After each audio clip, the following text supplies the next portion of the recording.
(4 de abril de 1832).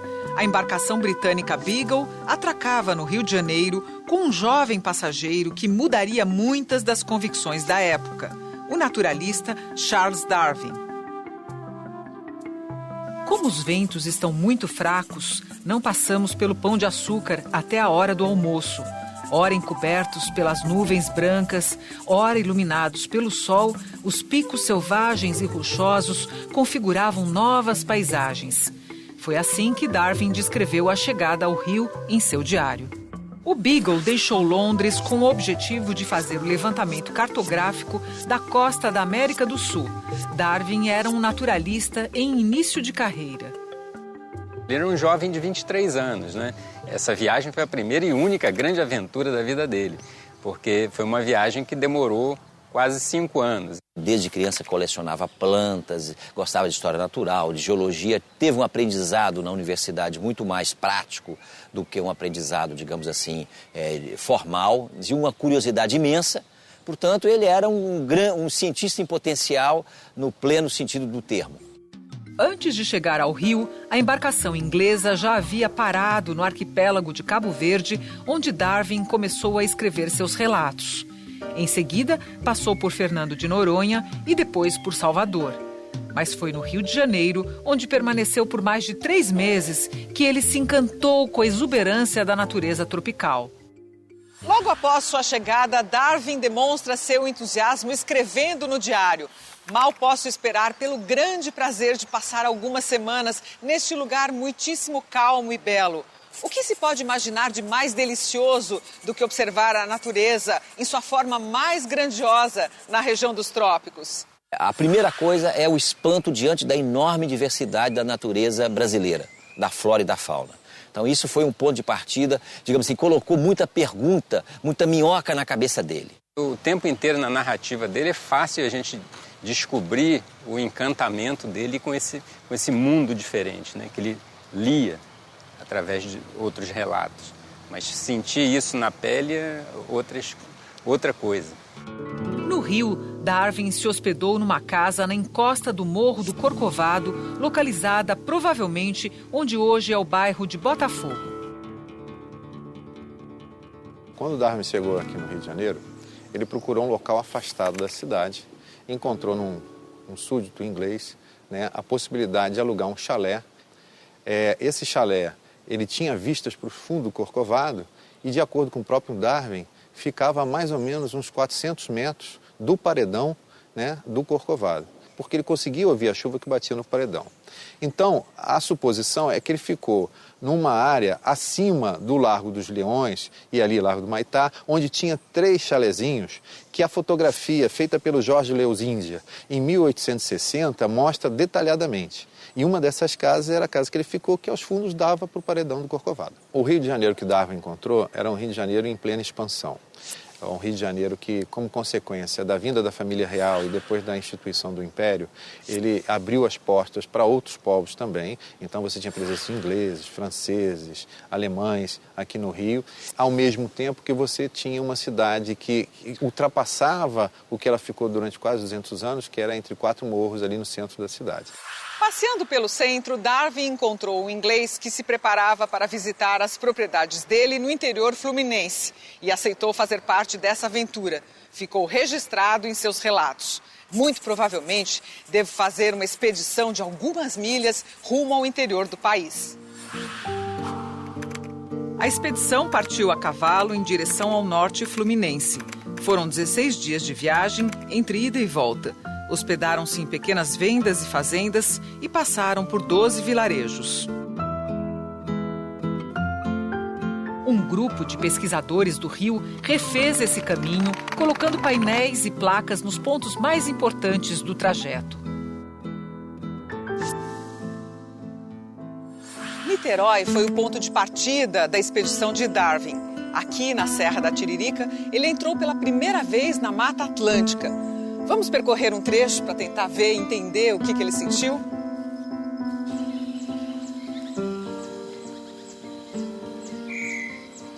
Kátia, como é que vocês têm certeza que ele passou por aqui? Pelo diário, né? Pela leitura do diário, das cadernetas e dos traçados dos mapas do século XIX e XVIII, que a gente comparou a partir da leitura. Outra coisa foi a primeira oportunidade que ele teve de, sozinho, começar a trabalhar o que ele via. Até então, na Inglaterra, ele tinha os mentores que seguiam. Aqui não. Ele tinha que olhar e, por ele mesmo, tirar suas conclusões. Antes dele embarcar, ele aprendeu a conservar as amostras e preservar os espécimes e mandar. Ele mandava as amostras e junto as descrições. Então, ele compartilhava isso e a ciência foi andando. Quando ele chega de volta na Inglaterra em 1936, ele já era famoso só pelo que ele mandou. As amostras dele aqui do Rio estão todas descritas bonitinho lá na Inglaterra, numa coleção. E você acessa isso tudo até na internet, porque tem na internet a coleção toda do Darwin. Darwin descreve nos seus cadernos de anotações. Após passar por uma região cultivada, adentramos uma floresta cuja grandeza não podia ser superada. Elas representam bem o número infinito de cipós e plantas parasitas e o contraste das árvores florescentes com os troncos mortos e podres. Eu não conseguia, de maneira alguma, parar de admirar essa cena. Ele pôde registrar inicialmente uma floresta que recebe os primeiros ventos do Oceano Atlântico, né? Por isso ela tem uma maior umidade do que as demais florestas.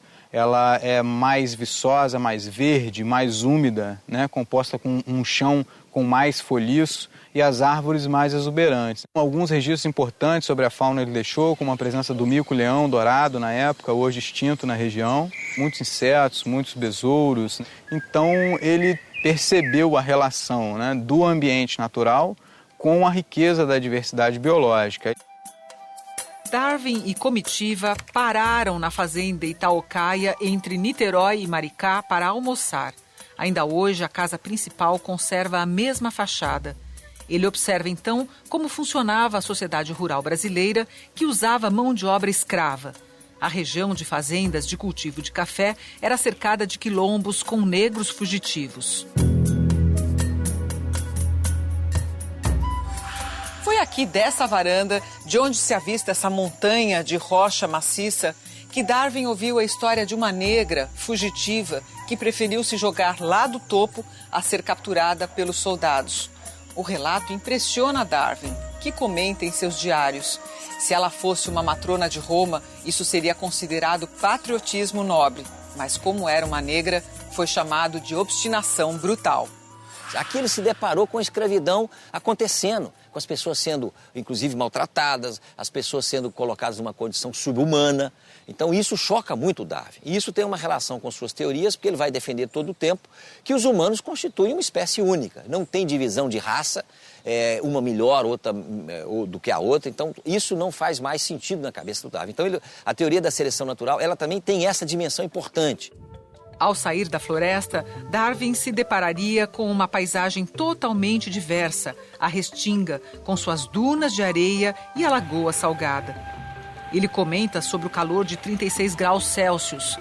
Reclama da cavalgada extenuante, da areia pesada e abrasante, mas não deixa de registrar a fauna e a flora diferenciadas daquele novo cenário. As plantas suculentas, com as mais fantásticas formas, davam à paisagem um interesse que não teria em outras circunstâncias. Você imagina aquela comitiva toda de terno, com aquelas roupas pesadas e quentes, como eles sofreram para atravessar um ambiente onde se reflete o sol e todo o calor ao redor. As plantas, elas estão muito adaptadas à insolação, vento, salinidade. Então era um ambiente completamente diferente que ele jamais tinha visto na Inglaterra. Na praia, de ondas violentas, algumas pedras que parecem brotar da areia chamam a atenção de Darwin. São as Beach Rocks, que ele registra em seu diário. Beach Rocks são rochas formadas na linha de praia, e elas são constituídas por quartzo, que é um mineral, e também por conchas. Esse quartzo, essas conchas e outros fragmentos, eles ficam consolidados ali mesmo naquele lugar, na praia. Quando Darwin passou pela África, no arquipélago de Cabo Verde, ele encontrou rochas parecidas, né?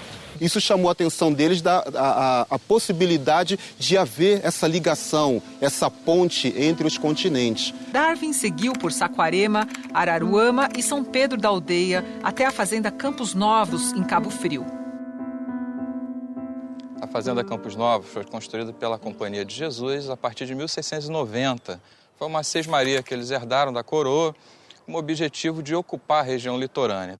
Quando Darwin chegou em Campos Novos, os jesuítas já não estavam mais aqui, eles foram expulsos pela coroa em 1759 e a coroa então sequestrou os bens da Companhia de Jesus e quem comprou a fazenda foi um português chamado Manuel Pereira Gonçalves. Nós suspeitamos que era o filho do Manuel Pereira Gonçalves, o Joaquim Gonçalves Porto, que recebeu o Darwin quando ele esteve aqui em 1832. Em Casimiro de Abreu, a expedição atravessa a Barra de São João. Cruzamos a Barra de Canoa ao lado de nossos cavalos, descreve Darwin em seus diários.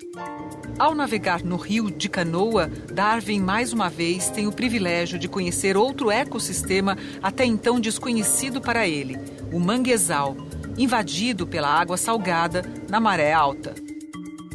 O mangue ele tem a função de servir como berçário para as espécies marinhas e do ambiente de água doce, né? Um encontro ali da água doce com o oceano e também é uma fonte de produção de matéria orgânica de maneira geral. Então, por isso as espécies que transitam naquele ambiente têm o mangue como uma das áreas mais importantes para a sua reprodução, né?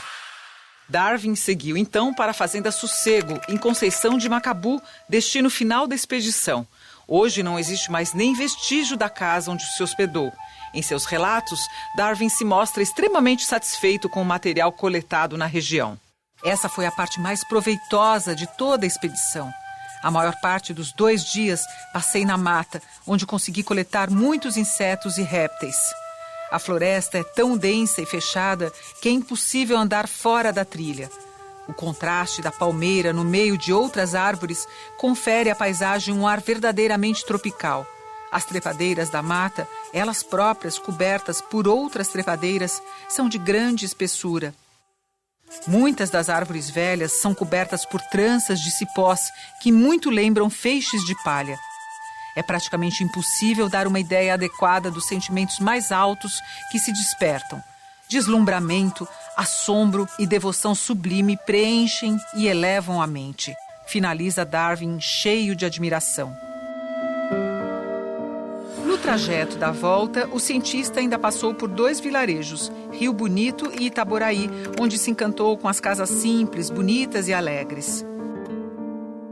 Ele era um naturalista em tudo, naturalista no sentido de natureza, gente, cidade. Ele olhava tudo, ele não olhava só a planta ou o bicho, não. De volta à capital, Darwin prossegue com sua pesquisa. Faz expedições de coleta nas praias e costões do Pão de Açúcar. Faz longas escaladas pela floresta do Corcovado. No Jardim Botânico, Darwin conhece as árvores frutíferas e registra em seu diário. Manga, jaca, eu não conhecia esses nomes antes disso. No caso da mangueira, eu não tinha ideia de que uma árvore pudesse fazer uma sombra tão escura.